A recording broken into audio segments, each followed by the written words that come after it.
The clink of silverware against china filled the dining room, blending with the soft hum of conversation and the scent of Mom's glazed ham. Lilies stood tall in the center of the table, their perfume mixing with the tang of Dad's bourbon cocktails. Easter at my parents' house had always been more performance than gathering, a time for Brennan to polish his resume in front of a captive audience. He leaned back in his chair, designer watch catching the chandelier's glow. Tech Fusion just promoted me to senior manager in enterprise solutions, he announced, pausing long enough for the relatives to murmur their approval. It's a tough industry. Not everyone can handle a real career in tech. His eyes slid across the table until they locked on mine. The comment hung there, obvious enough that even Aunt Clara lowered her fork. A few chuckles broke the silence, the kind that pretended to be harmless but landed sharp. Heat climbed my neck, but I kept my face steady, fingers tightening around my napkin. I'd been through this ritual before Brennan's victory laps, my muted role as the family's creative experiment. I looked down at the plate, at the honey-glazed carrots that suddenly tasted bitter. Around me, the conversation picked up again, people carefully steering away from me as if silence were safer. Mom beamed at Brennan. Dad poured him more wine. I sat still, listening to the rhythm of praise I'd memorized over the years. At the far end, Grandpa Ed cleared his throat softly. He hadn't spoken much all evening, but I saw the glint of his old Hamilton watch as he checked the time. His expression was unreadable, patient in a way that made me wonder if he knew more than he let on. The moment passed, and Brennan resumed holding court. I stayed quiet. Though the silence no longer felt like surrender, it felt like waiting. Brennan and I grew up under the same roof, yet the paths laid out for us couldn't have been more different. He was the Golden Boy Honor Roll, Robotics Club, Stanford acceptance letter pinned proudly on the refrigerator. I remember Dad clapping him on the back the day his internship in Palo Alto was confirmed, as if the family's future had been secured in one email. My road looked less polished. I worked the cash register at a retail store in Alhambra by day, and at night I hunched over a beat-up laptop, teaching myself to code with online tutorials and trial and error. Where Brennan had professors and mentors, I had error messages and black coffee. The only applause I ever heard was the quiet ping when my script finally ran without crashing. At family dinners, Mom's favorite refrain was, "Your brother's degree will open every door. You should think about going back to school. Thalia, a real degree gives stability." She meant well, but each word pressed down like a weight. Dad, never eager for conflict, would clear his throat and change the subject, asking if anyone wanted more potatoes. I learned to swallow my explanations and keep my progress tucked away like a secret notebook. Even Grandpa Ed once echoed the chorus. A safe job, Thalia, that's what you want. But years later, when he visited my first office, a windowless room above a Koreatown laundromat, something shifted. He stood in the doorway, listening as I explained how I'd landed my first client, a local food distributor who needed better supply tracking. The space smelled of detergent from below, and my desk was a door balanced on cinder blocks. But Grandpa nodded slowly, taking it all in. From then on, he asked sharper questions. Not about degrees or titles, but about contracts, uptime, and cash flow. It was the first time I felt truly seen. And that memory returned to me now as I watched him check his watch at the Easter table, silent but steady, while Brennan held the room with his polished words. The first version of Supply Stream lived in a drafty loft south of Market Street. The paint peeled near the windows, and the old freight elevator rattled each time it carried clients upstairs. But I didn't care. I had a desk, a whiteboard, and a product that if it worked could save mid-sized companies from drowning in chaotic spreadsheets. Our first client was a regional food distributor that delivered to restaurants across California. Their inventory records were a mess. Drivers were always behind, and orders kept slipping through the cracks. I worked through nights rewriting code, chasing bugs until the sun came up.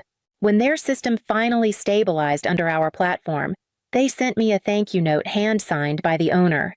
That piece of paper meant more to me than any degree.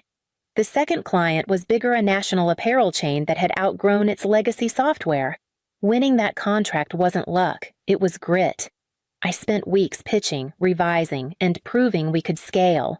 When they signed, I knew SupplyStream wasn't just surviving, it was building momentum. It was around then that Priya joined me, sharp, disciplined, and endlessly patient. She turned my scattered processes into an actual company. She brought in compliance audits, structured hiring, and financial discipline. Together, we navigated investor meetings, not by selling dreams, but by showing data uptime percentages, order accuracy, cost savings for clients. Funding came in because the numbers spoke for themselves. Within a few years, we had offices in 3 countries and over 200 employees. Our platform quietly powered supply chains for companies that most families recognized from grocery store shelves and shopping malls. Yet, back home, I stayed quiet at dinner tables, letting Brennan's voice fill the air while mine remained still. The only one who asked for updates was Grandpa Ed. He'd sit with me at his kitchen table in Altadena, pouring cinnamon tea into chipped mugs, and listen as I explained margins, integration challenges, or client onboarding. He didn't always understand every acronym, but he listened harder than anyone else. And as Brennan's stories grew louder, Grandpa's quiet faith became the anchor I leaned on. Brennan's world looked polished on the surface glass conference rooms in North San Jose, catered lunches, and the Tech Fusion logo stamped proudly on every slide deck. But beneath that shine, his division was struggling. Enterprise Solutions, the unit he managed, had been flat for quarters. Contracts weren't renewing. New deals lagged, and a quiet whisper about restructuring made its way through the office halls. He heard the rumors and side conversations, 2 engineers lingering near the coffee machine, a VP's assistant lowering her voice as she stepped into an elevator. Brennan smiled wider when he walked past, but inside, each word landed heavy. He knew what happened to managers when the numbers slipped. He'd seen one escorted out 2 years earlier, his badge disabled before he reached the parking lot. So Brennan doubled down on the mask. He filled his presentations with acronyms and graphs that trended upward even when reality didn't. He dressed sharper, traded his old sedan for a Tesla, and made sure everyone noticed the new watch on his wrist. The image mattered. If people believed he was indispensable, maybe the numbers wouldn't matter as much. At home, that same mask hardened into arrogance. Family dinners became his stage. He never said my name without attaching some diminutive Thalia's little project, or her side hobby. He convinced himself he was protecting his position by making me look smaller, as though minimizing my work could inflate his. I recognized the pattern. His smugness wasn't just pride, it was armor. He was terrified of being revealed as ordinary, of losing the spotlight that had defined him since childhood. Still, knowing that didn't dull the sting when his laughter cut across a table and made my efforts invisible.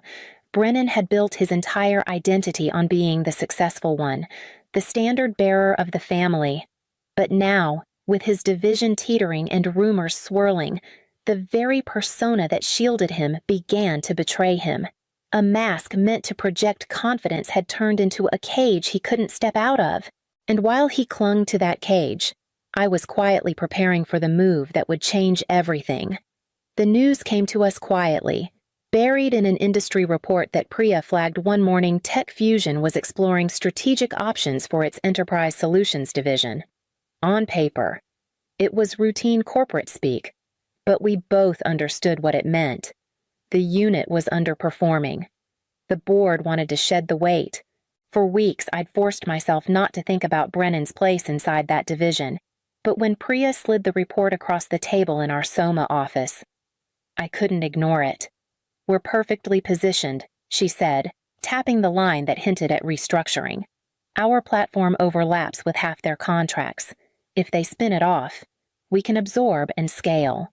I nodded, heart pounding. It made perfect sense. Our supply chain software had grown lean and efficient while theirs had bloated into legacy systems. Still, I hesitated. You know what everyone will say if we buy this division. They'll think it's about Brennan. Priya's eyes didn't waver. Then let them. Business is business. You built a company to solve problems. This is one of them. We began sketching out an offer: retain the engineers, restructure leadership, merge their codebase with ours. Priya handled the financial models while I mapped the integration plan. Meetings with bankers followed, then late-night calls with lawyers who assured us the carve-out was feasible. At night, I drove down to Grandpa's house in Altadena, where cinnamon tea waited on the table. He insisted on role-playing the negotiations, leaning across from me with his machinist's hands folded like a board member. They'll push you on valuation. He warned, stay calm. Numbers don't sweat. When I confessed my fear that this looked like a sibling rivalry dressed up as strategy, he shook his head. A good deal stands on its own legs. If it happens to rattle your brother, that's not your fault. Don't confuse timing with motive. His words steadied me, but a knot still sat in my chest.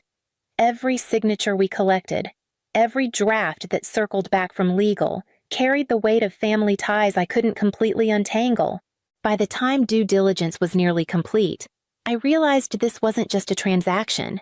It was a turning point, one I couldn't stop even if I wanted to. And when the closing date landed just before Easter weekend, the collision course with Brennan became impossible to ignore. The final signatures went down on a rainy Friday afternoon in San Francisco.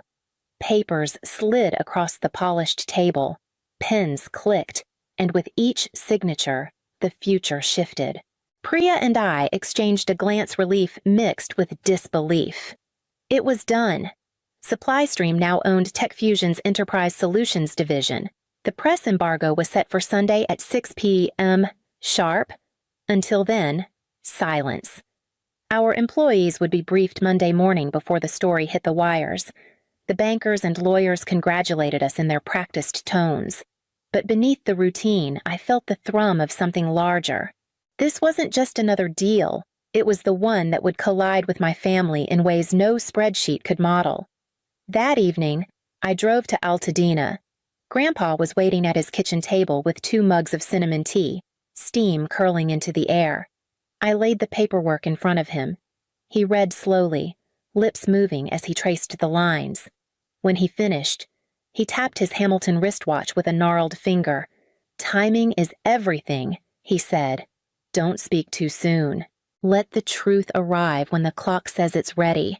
I trusted him more than anyone. He promised he wouldn't breathe a word until the moment came. Still, the weight of secrecy pressed on me. I wasn't just carrying a business acquisition. I was carrying the knowledge that my brother's world was about to tilt. The next 2 days crawled. I checked the clock constantly, rehearsing answers in my head. If Brennan mocked me again at Easter, if Mom dismissed my work, if Dad poured him wine first, I would have to swallow it all, knowing what lay only hours ahead. When Sunday afternoon came, I loaded the car with a bottle of wine and the lemon tart Mom liked. Driving south along the 5, I watched the road unspool under a hazy spring sky. My chest felt tight, as though each mile carried me closer to an explosion no one else could see. By the time I turned onto the familiar tree-lined street in South Pasadena, the hour hand was inching toward 6, and Grandpa's words echoed in my mind. Brennan was in full stride, his voice carrying above the clink of cutlery and the hum of small talk. He gestured with his wine glass, describing the scope of his strategic leadership, the way he had to manage teams under pressure, how only a certain kind of mind could survive in enterprise tech. Relatives nodded along, some clearly lost in the jargon but too polite to admit it. I sat quietly, forcing a smile, my fork moving food around my plate while the second hand of Grandpa's Hamilton watch ticked in my peripheral vision. At 5:59, I felt my chest tighten. By 6:00, Grandpa cleared his throat, a soft sound that drew the table's attention more effectively than Brennan's entire performance. "Brennan," he asked, his tone casual. "Which division did you say you worked in again, Enterprise Solutions?" Brennan replied, his shoulders squaring with pride. "We're basically the backbone of Tech Fusion's revenue stream." Grandpa nodded once, then turned his gaze toward me. His eyes were sharp, unblinking. "Thalia, is that why your company just acquired his—" The room froze. Aunt Clara's spoon slipped, clattering against her plate. Mom's smile faltered. Even the air seemed to pause, thick with confusion. Brennan's head jerked toward me, then down to his phone. His thumb flew across the screen, eyes scanning frantically until they stopped. His face drained of color. The headline glared back at him. "Supply Stream finalizes acquisition of Tech Fusion's Enterprise Solutions division." My name was beneath it. Every pair of eyes shifted to me. I straightened in my chair, heart steady, and spoke clearly. "Yes." "We closed the deal Friday. We'll keep most of the engineers, but the division needed restructuring. Integration begins this week." For the first time, no one interrupted. I described our platform, our client base, the scale we had built facts I had carried quietly for years. Dad set his glass down slowly. Mom's lips parted as though she wanted to speak but couldn't find the words. Brennan shoved his chair back, muttered something about needing air, and left the table before dessert. The sound of his footsteps faded down the hall. Grandpa leaned back, folding his hands in his lap, the faintest smile crossing his face as the table filled with stunned silence that, for once, felt like recognition. Monday morning, the Soma office buzzed with a different kind of energy. The acquisition had gone public overnight, and our inboxes were overflowing with questions, calendars packed with transition meetings. I arrived early, coffee in hand, to find Brennan already waiting outside my office door. His tie was loose. His hair a little unkempt gone was the polished figure who had lectured at Easter. He stood when I approached, shifting awkwardly. "I had no idea," he said quietly. "All this time, I thought you were just playing at it." I unlocked the door, set my bag down, and gestured for him to sit. "It wasn't play, Brennan. It never was." We talked for a long while. I told him his technical record was strong, that I'd read through his projects and respected his engineering work, but his management style, layers of jargon, posturing, fear-driven decisions had to change. If he wanted to stay, he would be treated like anyone else, a 30-day assessment, reporting to Priya, with deliverables set in writing. His title didn't shield him, performance would. He nodded slowly, the words sinking in. For the first time, he didn't argue. He just listened. That afternoon, my phone rang. Dad's voice was softer than usual. "I owe you an apology," he said. "We should have supported you the way we did Brennan. I should have tried harder." His words caught me off guard, not because I needed them, but because he finally chose to say them. Later. Mom called too, not with excuses, but with questions about how Supply Stream worked, her voice carrying genuine curiosity. By evening, I sat in my office, watching the city lights flicker on across the bay. The weight I'd carried for years, the need to prove myself, to be heard, felt lighter. I no longer needed validation from them. The work itself was proof enough, and as the first joint team meeting loomed, I understood that the real challenge wasn't winning recognition, it was leading well now that all eyes were finally on me. Weeks slipped into a rhythm that felt unfamiliar at first. Brennan came into the office each morning without his usual bravado, slipping into a desk beside Jonah, one of our senior engineers. At first, he struggled. His code reviews came back with red marks. His instinct to manage rather than collaborate rubbed the team the wrong way. But slowly, I watched something shift. He stayed later, fixing bugs himself, asking Jonah for feedback instead of hiding behind jargon. For the first time in years, he was learning instead of performing. At our next family dinner, the air was different. Brennan didn't arrive with a speech rehearsed. He asked questions instead. When I mentioned a new client in passing, Mom leaned forward, eager to understand rather than dismiss. Dad poured drinks evenly, no longer reaching for Brennan's glass first. The hierarchy that had once defined us seemed to be loosening its grip. Grandpa Ed sat quietly through most of the meal, then spoke in his gravelly voice. "Thalia," he said, looking at me with a hint of shame. "I once told you to get a safe job. I was wrong. Took me too long to see it, but I see it now." His words hung in the air, heavier than Brennan's old boasts. I nodded, swallowing the lump in my throat. Growth, I realized, wasn't limited by age.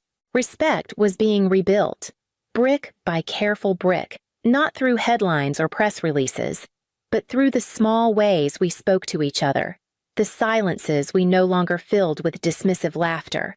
The true victory wasn't that my company's name was printed in TechCrunch, it was that I could finally sit at the table without shrinking.